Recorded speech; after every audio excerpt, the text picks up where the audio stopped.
नमस्कार। कार्यक्रम स्थानीय विकासमा तपाईँ सम्पूर्णलाई हार्दिक स्वागत छ। म रोशन भट्ट। हामी यस कार्यक्रममा स्थानीय तहसँग सम्बन्धित रहेर विभिन्न विषयवस्तुलाई केन्द्रमा राखेर कुराकानी गर्दै आएका छौँ। आजको कार्यक्रमको लागि हाम्रो अतिथि हुनुहुन्छ दैलेखको गुराँस गाउँपालिकाका अध्यक्ष टोप बहादुर विसी। आउनुहोस् उहाँसँगको कुराकानीलाई अगाडि बढाउँ। सर, तपाईँलाई कार्यक्रममा स्वागत छ। हजुर, धन्यवाद। खास गरी गुराँस गाउँपालिकामा पछिल्लो समय के काम भइरहेको छ, यहीँबाट कार्यक्रमको सुरुवात गरौँ। हजुर, गुराँस गाउँपालिकामा हामीले मुख्यतया शासकीय सुधारका कामहरूमा हामीले यो वर्ष फोकस गऱ्यौँ। जतिसुकै विकास निर्माणका कामहरू, जतिसुकै बजेटका कामहरू, जतिसुकै योजनाका कामहरू अथवा सेवा प्रवाहका कामहरू गरे तापनि, घोषणा गरे तापनि अथवा लगानी गरे तापनि सेवा प्रवाह प्रभावकारी हुन सकेन भने त्यसको आउटपुट आउन सक्दैन अथवा त्यो फितलो हुन्छ। जनताले त्यसको महसुस गर्न सक्नुहुन्न सेवाग्राहीले भन्ने कुरालाई हेक्का राखेर हामीले शासकीय सुधारका कामहरू प्रमुख रूपमा हामीले त्यो गरेको छौँ। त्यसपछि सँगसँगै शिक्षाका, रोजगारका कामहरू, भौतिक विकास निर्माणका कामहरू, स्वास्थ्यतर्फका कामहरू जुन नियमित कामहरू हुन् त्यसलाई प्रभावकारी हिसाबले अथवा फरक ढङ्गले पस्किने, जनतालाई चाहिँ अनुभूति हुने गरी सेवा प्रवाह गर्ने कामहरू त भइहाल्यो नै। जस्तो स्थानीय तहसँग सम्बन्धित साना साना कुरा मात्रै बढी हुन्छन्, जस्तो ठुला कुराहरू अब प्रदेश र सङ्घले गरेर आएको कुराहरू हुन्छ। स्थानीय तहसँग जोडिने सानसाना कुराहरूमा चाहिँ तपाईँले जनताको अथवा सेवाग्राहीको सेवाको लागि चाहिँ पछिल्लो समय सुरुवात गर्नुभएका अथवा चाहिँ इफेक्टिभ देखिएका, पब्लिकले चाहिँ रुचाएका कामहरू के हुन् सेवा प्रवाहको सवालमा? हो, हामीले सुरुमा हाम्रो गुराँस गाउँपालिका पूर्वमा जाजरकोट र पश्चिममा अछामसँग जोडिएको 78 लगभग 80 किलोमिटर लम्बाइ भएको ठाउँ हो। हाइटको हिसाबले 500 मिटरदेखि 2500 मिटरसम्म हाइट भएको ठाउँ। त्यसमा 2360-2350 मिटरको रेन्जमा हाम्रो गुराँस गाउँपालिकाको केन्द्र छ। सेन्टरमा 4वटा वडा पश्चिमतर्फ, 4वटा वडा पूर्वतर्फ। त्यस्तो बेलामा अब जनतालाई सेवा प्रवाह चाहिँ ढोकामै, जनताको घर दैलोमै सेवा प्रवाह गर्ने मर्मका साथ यो सङ्घीय व्यवस्था अन्तर्गत हामी स्थानीय तह, स्थानीय सरकारहरू निर्माण भयौँ। जनतालाई पनि अब सिंहदरबार धाउन पर्दैन, सिंहदरबार तपाईँको घर दैलोमै आयो भन्ने चाहिँ एउटा सूचनाका साथ अथवा त्यो अभियानका साथ, त्यो सन्देशका साथ यी स्थानीय तहहरू, हामी स्थानीय सरकार स्थापना हुँदा पनि कतिपय मामिलामा जनताले चाहिँ झन् दुःख पाइयो। यो सङ्घीय सिस्टमले त यो किसिमको स्थानीय सरकारहरूको मोडेलबाट त झन् दुःख पाइयो, टाढा भयो, यसो भयो, त्यसो भयो, झन् दुःख पाइयो भन्ने खालको थियो। त्यो गत 5 वर्ष म चाहिँ अघिल्लो कार्यकालको जनप्रतिनिधि होइन, म यसपटक नयाँ निर्वाचित भएको हुँ पहिलोपटक। त्यो कुरालाई हेक्का राखेर हामीले धेरै जसो सेवा प्रवाहका कामहरू स्थानीय तहबाटै, वडाबाटै सम्पादन गर्न सकिन्छ।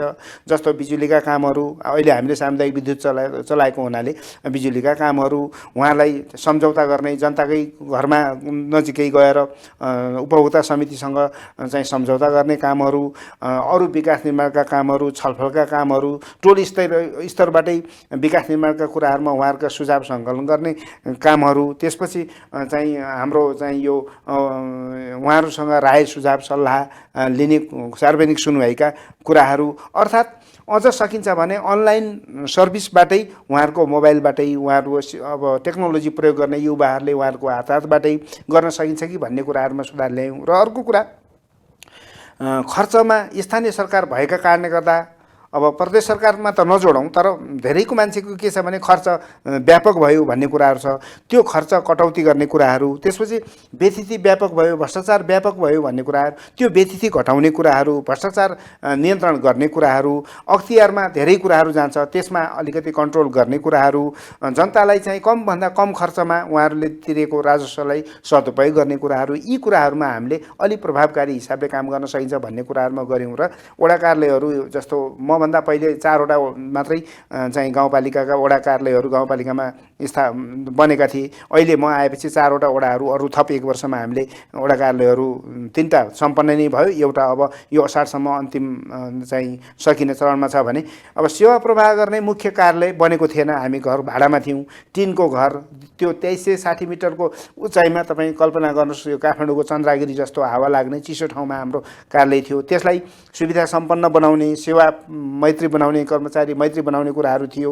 हामीले त्यसलाई 1 वर्षको बिचमा यो 5-6 महिनाको बिचमा गऱ्यौँ र भर्खरै मात्र अस्ति पूर्व प्रधानमन्त्रीज्यू हाम्रो केपी शर्मा ओली चाहिँ यो मेची महाकाली पूर्व पश्चिम दौडाएको बेलामा हामीले त्यो अवसर चाहिँ पनि प्राप्त गऱ्यौँ र त्यही बेलामा हामीले भर्खरै मात्र अस्ति चाहिँ कार्यालयको उद्घाटन गऱ्यौँ। यस्ता व्यवस्थापकीय काम र सेवा प्रवाह गर्ने कुराहरूलाई प्रभावकारी बनाउने काममा हामीले यो 1 वर्षमा चाहिँ खर्च गऱ्यौँ भनौँ। जस्तो अब स्थानीय तहसँगको विकास निर्माणका काम पनि जोडिन्छन्, जस्तो साना सडक निर्माण, पुल लगायतका शिक्षाको सुधार, स्वास्थ्यमा अझै अहिलेको सेवालाई पुरस्कृत गर्ने कुराहरू होस्, कृषिको बजारीकरण उत्पादनको सवालमा होस्, यी कुराहरू पनि प्रत्यक्ष रूपमा स्थानीय तहसँग जोडिन्छ। यसमा चाहिँ भौतिक पूर्वाधारबाट जाउँ, के कति काम भएका थिए विगतमा र तपाईँले नेतृत्व सम्हालिसकेपछि गुराँस गाउँपालिकामा के काम भइरहेको छ, के गर्ने योजना छ? भौतिक पूर्वाधारतर्फ जस्तो भौतिक पूर्वाधार सबै क्षेत्रमा जोडिन्छ, शिक्षातर्फ जोडिन्छ, स्वास्थ्यतर्फ जोडिन्छ, पर्यटनतर्फ जोडिन्छ, अरू शिक्षा खानेपानी आदि इत्यादिमा जोडिन्छ। त्यसमा हामीले यो नयाँ खन्ने सडकको हकमा अघिल्लो कार्यकालमा लगभग सडकहरू मोटामोटी एउटा स्केच गरिएको थियो, खनिएको थियो हैन, डोजरले लगाएर स्केच बनाउने कामहरू भएको थियो। भरै ती बाटोहरू नचले पनि धेरैजसो चलेको थिए। त्यसलाई स्तर उन्नति गर्ने काम हाम्रो प्राथमिकताको विषय छ। अब जताततै भुछे आउने गरी बाटो खन्ने, रुख जङ्गल मास्ने, जनताको घर दैलोमा खन्ने नाममा एउटा घरको लागि सेवा दिनु छ, करोडौँ रुपियाँ बाटोमा खर्च गर्ने भन्दा बरु त्यो घरलाई सडकको नजिक ल्याउने धेरै खन्ने कुराहरूमा हामीले प्राथमिकता दिएको छैनौँ। अब भएका सडकलाई स्तर उन्नति गर्ने, 12 महिना बाटो चल्ने अवस्थामा बनाउने, हिम पाइपहरू हाल्ने, पानी कटाउने, साना कल्भर्टहरू पुलहरू निर्माण गर्ने र त्यो बाटोलाई स्तरीय उन्नति गर्दै ग्राभेलसम्म गर्ने र हाम्रो कार्यकालभरि कम्तीमा पनि मुख्य बाटोहरू सकभर वडा कार्यालयसम्म पुग्ने बाटोहरूलाई पिच कालोपत्रेसम्म गर्न सकिन्छ कि भन्ने मोडालिटीमा बाटोको हकमा छौँ हामी। अब त्यो बाटोमा बाटो पुर्याएर त्यहाँ पुर्याइसकेपछि जनतालाई चाहिँ यताबाट चाहिँ यो मादक रक्सीहरू बोक्ने, पान परागहरू बोक्ने, अखाद्य चिजहरू बोक्ने, चाउचाउहरू बोक्ने त्यहाँसम्म पुर्याउने बाटो बनाएर पनि के अर्थ भयो र? तर त्यहाँको उत्पादन त्यो बाटोबाट ल्याएर बिक्री गर्नुपर्छ, कृषि उपजहरू भन्नेतर्फ पनि हामीले ध्यान दिएको छौँ।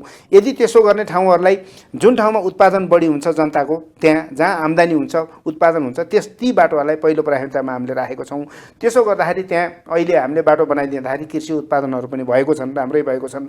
भौतिक संरचनाको हकमा पर्यटकीय केही ठाउँहरूमा चाहिँ भौतिक निर्माण गर्ने कुराहरूमा अब पदमार्गहरू बनाउने कुराहरूमा अब अहिले चाहिँ हाम्रो त्यतातिर अलिकति मन्दिर र धार्मिक स्थलहरू निर्माण गर्ने कुराहरू पनि छ, गुफाहरू, आफ्ना पुरातात्विक महत्त्वका ठाउँहरू संरक्षण गर्ने कुराहरू छन्। त्यसतर्फ हामीले केही काम गरेको छौँ भने शिक्षातर्फ चाहिँ भवनहरू बनाउने, बालबालिकाहरूको लागि आवश्यक विद्यालय भवनहरू निर्माण गर्ने कुराहरूमा लगभग 80% हामीले चाहिँ केही पहिला सम्पन्न भएको छ र ती केही पछिका कामहरू हामीले त्यसमा चाहिँ अलिकति थप कामहरू गरेको छौँ। यस बिचमा हामीले यो खानेपानीको सम्बन्धमा भौतिक निर्माणको सम्बन्धमा हामीलाई सन्तुष्ट लागेको भनेको केही कामहरू गरेका छौँ। जस्तो त्यसमा वर्षौँदेखि चाहिँ मूलहरू पानीका स्रोतहरू नजिकै हुँदाहुँदै पनि जनताले पानी खान नपाउने, एक दिनभरि गाग्रीमा बोक्नुपर्ने अवस्थाहरू थियो। त्यसलाई हामीले एक घर एक धारा अर्थात् घर घर धारा हाम्रो अभिभारा, गुराँस सरकारको अभिभारा हाम्रो अभिभारा भन्ने नारा सहित हामीले त्यसमा केही साझेदारी पैसा हामीले 1-2 करोड रुपियाँ छुट्यायौँ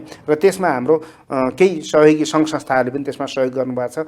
वर्षौँदेखि 100औं वर्षसम्म बसेदेखि घैँटोमा पुगेका पानी खान नपाएका जनताले इभन तपाईँको खानेपानीको नाममा पाइप व्यापक रूपमा पाइप वितरण गरियो, तर खानेपानीको समस्या समाधान भएन। अहिले हामीले पाइप वितरण नगरिकन खानेपानी नै हाम्रो जिम्मा भनेर हामीले खानेपानी पर्मानेन्टली 50औं वर्षसम्म हुने गरी 3 फुट 4 फुटसम्म गहिरो गाडेर लगभग स्थायी रूपले खानेपानीको समस्या समाधान गर्दैछौँ। अहिले हामीले गुरु योजना खानेपानी गुरु योजना हामीले सम्पन्न गर्यौँ। त्यो गुरु योजना अनुसार 4300वटा घरधुरीलाई हामीले खानेपानी दिनुपर्ने भयो। त्यसो हुँदाखेरि अहिले 1000 जति घरधुरीलाई हामीले खानेपानी लगभग दिइसकेको छौँ भने यो वर्ष 1000 घरधुरीलाई गर्छौँ। बाँकी अर्को वर्ष गरेर हाम्रो कार्यकालभरि सबै जनतालाई खानेपानी पूर्वाधारका निर्माण कामहरू र सिँचाइका कामहरू, सिँचाइमा चाहिँ सबै सम्पन्न गर्न सकिन्छ भन्ने मलाई लाग्दैन। केही प्राथमिक कामहरू गर्छौँ, तर खानेपानीतर्फ चाहिँ हामीले हाम्रो कार्यकालमा अबको 3 वर्षभित्रमा हामीले सबै जनताको घरमा स्वच्छ सफा खानेपानी घर घरमा पुर्याउँछौँ हामीले। जस्तो प्रमुख जिम्मेवारी तपाईँहरूको कामभित्रको चाहिँ उपलब्धिको रूपमा खानेपानीलाई एउटा लिन सकिन्छ, पनि लिन सकिन्छ। अन्य क्रमागत रूपमा काम भइरहेको छ। हजुर, अरू तपाईँले कृषिको कुरा पनि अगाडि जोड्नु भएको थियो। सडक बनिसकेपछि त्यहाँका उत्पादित भएको वस्तुलाई बजारीकरण गर्नको लागि बजारसम्म पुग्नु पर्यो अथवा बिक्री हुने भन्ने ठाउँसम्म ल्याउनु पर्यो भन्नुभएको थियो। गुराँसको मेन उत्पादन वस्तु के हो, के उत्पादन हुन्छ, कुन कुन ठाउँमा भौगोलिक अवस्था कस्तो छ, त्यहाँबाट के कुरालाई बढी बजारीकरण गर्न सकिन्छ, के को आवश्यकता छ? गुराँस गाउँपालिकाको मुख्य उत्पादन भनेको तरकारी हो। त्यहाँको हाम्रो स्थानीय रैथाने तरकारी, त्यहाँको रैथाने आलु, जस्तो काठमाडौँतिर चाहिँ मोडेको आलु, मनाङको आलु भनेर प्रख्यात छ, त्यस्तै हाम्रो त्यो क्षेत्रमा गुराँसेको आलु भनेर प्रख्यात छ।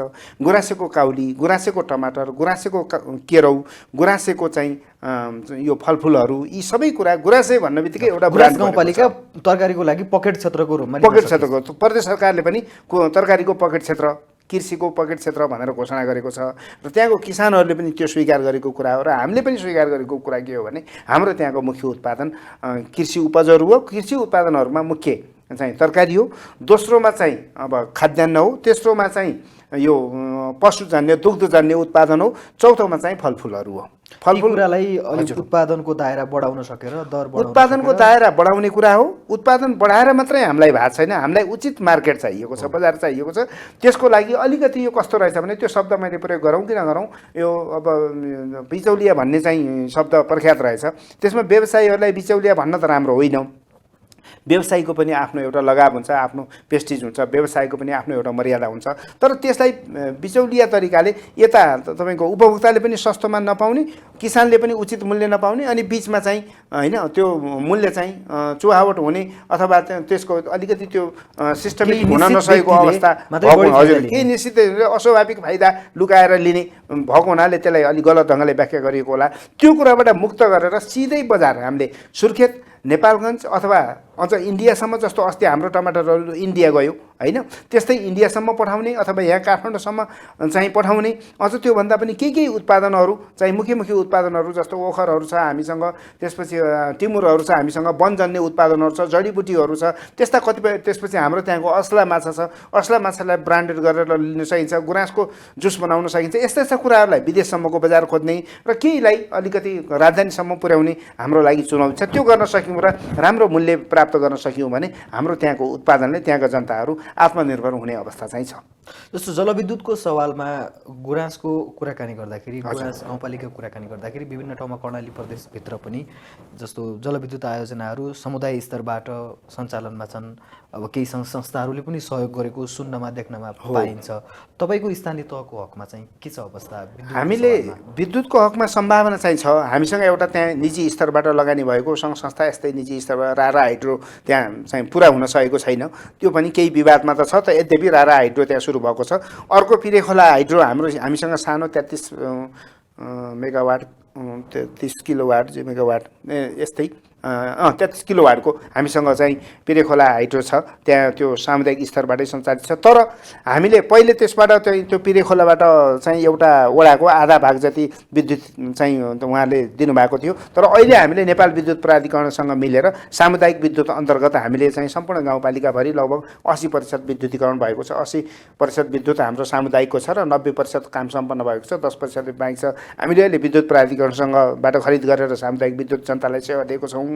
तर धेरैले के भन्नुहुन्छ भने सामुदायिक विद्युत झमेला हुन्छ, गर्न हुँदैन, सकिँदैन, जनप्रतिनिधिलाई टाउको दुखाइ हुन्छ, कर्मचारीले गर्न सक्दैनन् भन्ने छ। तर मेरो बुझाइ के भन्दा हामी जनतालाई सेवा दिने भनेरै निर्वाचित भएका हौँ। त्यसमा काम गर्ने कुराहरूमा, झन्झट मान्ने कुराहरूमा मेरो समस्या छैन। विभिन्न घटनाहरू भए, मान्छे पनि अब बित्यो, अङ्गभङ्ग पनि भयो, त्यसको बावजुद पनि हामी पछि हट्ने त्यस्तो त छैनौँ। सेवा चाहिँ हामीले दिनपर्छ, समस्याबाट पछाडि हटेर हुँदैन, डटेर सामना गर्नुपर्छ। तर यदि त्यो रारा हाइड्रो र अर्को पिरेखोला हाइड्रोले हामीसँग समन्वय गर्नुहुन्छ र अरू केही लगानीकर्ताले अथवा प्रदेश केन्द्र सरकारले हामीलाई सहयोग गर्छ भने मैले विद्युत प्राधिकरणको विद्युतलाई चाहिँ ब्याकअपमा राखेर, अल्टरनेट वैकल्पिकमा राखेर ती हाइड्रोलाई चाहिँ मिलाएर काम गर्न सकिन्छ भन्ने कुरामा हामी चाहिँ लगभग त्यो निष्कर्षमा पुगेको छौँ। तर केही प्राविधिक कुराहरूले गर्दाखेरि, उहाँहरूको त्यो निजी क्षेत्रको लापरवाहीले गर्दाखेरि हामीले त्यो हाइड्रो गर्न सकेका छैनौँ। तर सम्भावित ठाउँ चाहिँ हाम्रो हो।